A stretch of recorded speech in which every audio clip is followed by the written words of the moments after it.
Ẹ kú dédé àkókò yìí gbogbo olólùfẹ́ ìkànnì Jígí Alára tí ó kalẹ̀ sí ìlú Ìbàdàn ní ìpínlẹ̀ Ọ̀yọ́, ilé tí a ti ń sọ̀rọ̀ bí àkọlé ìtàn tó jẹ́ wípé pẹ̀lú ìmísí Odùduwà ní gbogbo ọ̀rọ̀ tí ń jáde ní ẹnu tèmi àti ẹnu àwọn akẹgbẹ́ mi. Ẹ̀yin olùgbọ́ wa, a dúpẹ́ fún bí ẹ ṣe ń bá wa kálọ ní orí ètò yìí ní ojoojúmọ́. Ojú tẹ̀sí fi ń wò wá kò ní fọ́, síbẹ̀ náà etí tẹ̀sí fi ń gbọ́ wa náà kò ní di. Àjíbádé Emmanuel Olúwatómọ̀ kan náà ni ọmọ yín ọ̀rẹ́ yín náà ni oníròyìn fún títòní. Àkórí ìròyìn tí mo mú wá fún yín ní òní ni NDLEA tú iléeṣẹ́ tó so Nàìjíríà pọ̀ mọ́ Morocco. Ó yá ẹ máa bá mi kálọ. Àgbà ní pé ẹni tó bá ta òrùn sí inú ilé kò gbọ́dọ̀ yà lẹ́nu tí ojú ọ̀run bá ṣókùnkùn. Nígbà tí ọ̀pọ̀ ènìyàn sùn ní ìdákẹ́jẹ́, àwọn agbófinró NDLEA ń tọpa ọ̀nà òkùnkùn tí kò hàn lójú ọjọ́. Kódà àwọn NDLEA ti kéde pé wọ́n ti tú ilé-iṣẹ́ oògùn olóró ńlá kan tó ní ìsopọ̀ pẹ̀lú àwọn ará Mexico àti Nàìjíríà. Níbi tí wọ́n ti ń ṣe ìwádìí náà, wọ́n rí àwọn kẹ́míkà, èrò àti ohun èlò tí wọ́n fi ń ṣe methamphetamine. Àwọn agbófinró sọ pé iléeṣẹ́ náà lè jẹ́ apá kan nínú nẹ́tíwọ́ọ̀kì oògùn olóró tí ó ń ṣiṣẹ́ láàárín àwọn orílẹ̀-èdè. Kódà methamphetamine gan jẹ́ oògùn tó lè ba ọ̀pọ̀lọpọ̀ ìlera àti ìgbésí ayé ọ̀pọ̀ ọ̀dọ́ jẹ́. Àwọn amòye ní wípé bí ìṣòro ọrọ̀ ajé ṣe ń pọ̀ sí, díẹ̀ lára àwọn ọ̀dọ́ ń wọnú ọ̀nà tó léwu láti rí owó.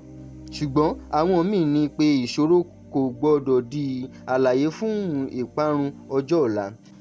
Ibi tí màá fi ẹnu mi sinmi sí fúngbà díẹ̀ lílé. Ẹ jẹ́ ká dókè náà kí n tún lọ fi eré kan tí Jígí Alára dá sílẹ̀ tí wọ́n ń pè ní Bàtà Bàbá Mi. Ẹ jẹ́ kí n fún yín díẹ̀ níbẹ̀ kí ẹ wò ó. Ó yá ẹ jẹ́ ká lọ. Jígí Alára. Bàbá ló gudu. Èmi ní kí n wá ṣàlàyé fún yín pé àwa ti ń lọ ni. Èmi àti ìyàwó mi a ti ń lọ. Òun ni wá ṣàlàyé fún yín. Ó ti jáde bàtà bàbá mi ni. Bàtà bàbá mi. A retí láti ìjọ ẹ̀. Ṣé ti pín ogún bàbá yín? Ọ̀rọ̀ pé wọ́n pín ogún bàbá mi kọ́ àní bàtà bàbá mi tó fẹ́ ṣò ní Jígí Alára TV. Ó ti jáde sórí YouTube. Ó ní lọ sọ. Ṣé ní pọ́ńsẹ̀ ní gbogbo aláyé? Ẹ káàbọ̀ padà. Mo lérò pé ẹ gbádùn fọ́nrán kékeré tí mo fi wò yín. Ó yá ẹ máa bá mi ká lọ. Lórí ayélujára, ọ̀pọ̀ ènìyàn ń yin NDLEA fún iṣẹ́ náà, ṣùgbọ́n àwọn míì ń pè fún ìmúlò tó jinlẹ̀ sí lórí ìlera ọkàn àti iṣẹ́ ọ̀dọ́. Ọ̀pọ̀ ìyá àti bàbá ní Nàìjíríà, kódà àwọn gan ló ń bẹ̀rù jù báyìí nísìnyí. Wọ́n ń bẹ̀rù pé oògùn olóró ń wọ inú ayé àwọn ọ̀dọ́ lọ́nà tí kò rọrùn láti rí. Ní gbogbo ìjàkadì yìí náà, síbẹ̀ àwọn ènìyàn ń bẹ̀rù pé ṣé àwùjọ wa ń kọ́ ọjọ́ ọ̀la tó ní ìrètí fún ọ̀dọ́ wa, àbí kí ni kí a sọ?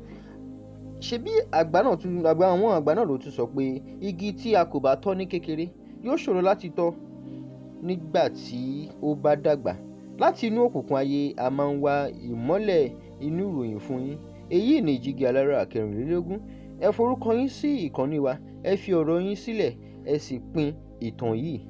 Ẹ ṣé. Jígí Alára. Bàbá ló gudu. Èmi ní kí n wá ṣàlàyé fún yín pé àwa ti ń lọ ni. Èmi àti ìyàwó mi a ti ń lọ. Òun ni wá ṣàlàyé fún yín. Ó ti jáde bàtà bàbá mi ni. Bàtà bàbá mi. A retí láti ìjọ ẹ̀. Ṣé ti pín ogún bàbá yín? Ọ̀rọ̀ pé wọ́n pín ogún bàbá mi kọ́ àní bàtà bàbá mi tó fẹ́ ṣò ní Jígí Alára TV. Ó ti jáde sórí YouTube. Ó ní lọ sọ. Ṣé ní pọ́ńsẹ̀ ní gbogbo aláyà òkè? Ẹ̀rù bà mí. Èmi náà sọ pé kí n fi hàn ọ́ ni. Mo ti wò lálẹ́ àná mọ́júmọ́. Ẹ̀yin náà ti wò. Mo gbọ́ mo ní ẹ jẹ́ rí àwọn tá a tún fẹ́ sọ pé a máa polongo fún ìyànpẹ́ ti wò. Mẹ́nu lè lọ jáde. Wàhálà ìwọ ti wò. Ẹ ti wò. Ẹ̀yin yẹn wa káàkiri bí ti ọwọ́jà ìkànnì yìí ti ń fẹ́ dé ẹ̀rí. Bàbá ló ti wò yìí. Kí ló wá ṣẹ̀yìn màmá náà? Tẹ́yìn ni ò ní wò. Kí ló ṣẹ̀yìn brọ́dà? Kí ló ṣẹ̀yìn sísítà?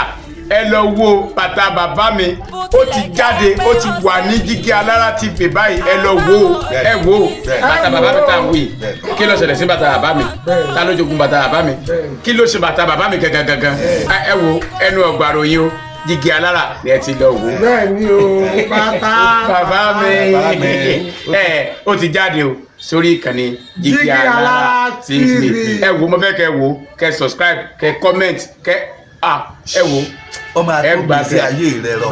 bàtà bàbá mi now showing.